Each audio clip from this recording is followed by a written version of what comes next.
Okay, so first of all, if we sort of put where we are in context, at the end of the road you can see those trees.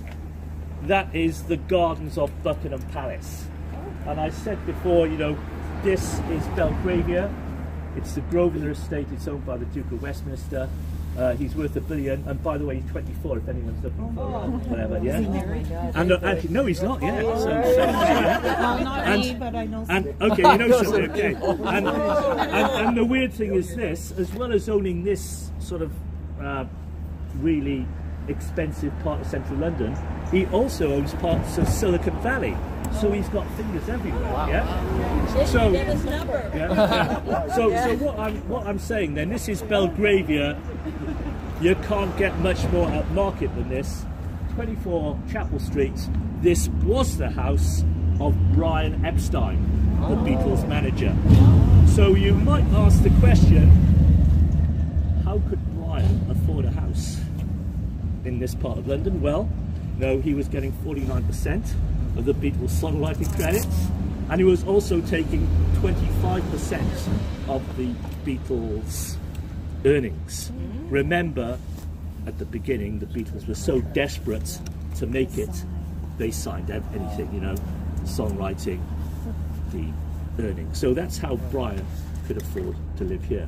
From 1964, this place was his office. So the Beatles were really regular visitors here, and across the road there'd been a load of young ladies who were keen to get a glimpse of their heroes. Yeah, so you can imagine the scene.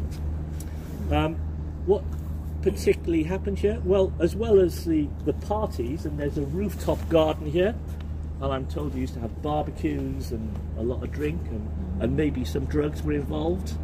But the major sort of Beatles event that took place here in 1967, this was where Sgt. Pepper's was launched. Okay, so the party involved, or the launch party involved the major rock journalists of the time, and the Beatles were here in a sort of question and answer session.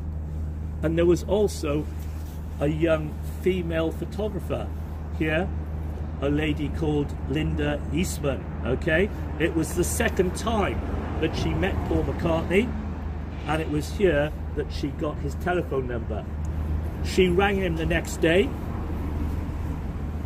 Paul wasn't there. Another guy answered, so she went out with him that night. Yeah. Linda did get around, you know. She did get around. Now look, you may think I'm making this all up as I go along. So I've got some photographs if you'd like to pass around, and you can see that this is number 24, and that is the steps on which the Beatles were sitting. Now, I did say this was Sgt. Pepper, so they launched it and they had to play the music, but this is Berlgravia, so having played the music, there were quickly complaints that the music was too loud, so they had to turn the music down. Yeah.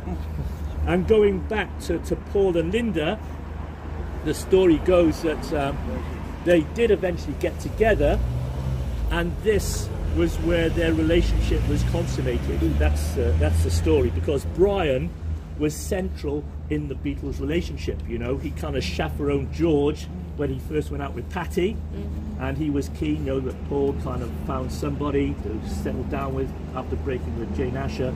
So the story goes it was consummated here. Now the other thing that I just need to flesh out, when traffic goes past, is that Brian Epstein was an interesting guy. Yeah, he was from Liverpool, and he became the Beatles manager simply because he ran the record department of his parents' department store, and because he was involved in sort of selling records, vinyl, the Beatles assumed he knew a lot about music, and so they kind of approached him, and that's how these management. And he ended up in London, not only managing the Beatles but a whole host of other bands, Jerry and the Pacemakers, you know, Cilla Black, so on, Freddie and the Dreamers. And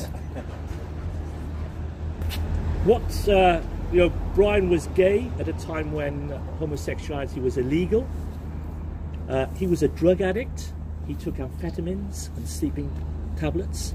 he drank very heavily, and he also liked to gamble.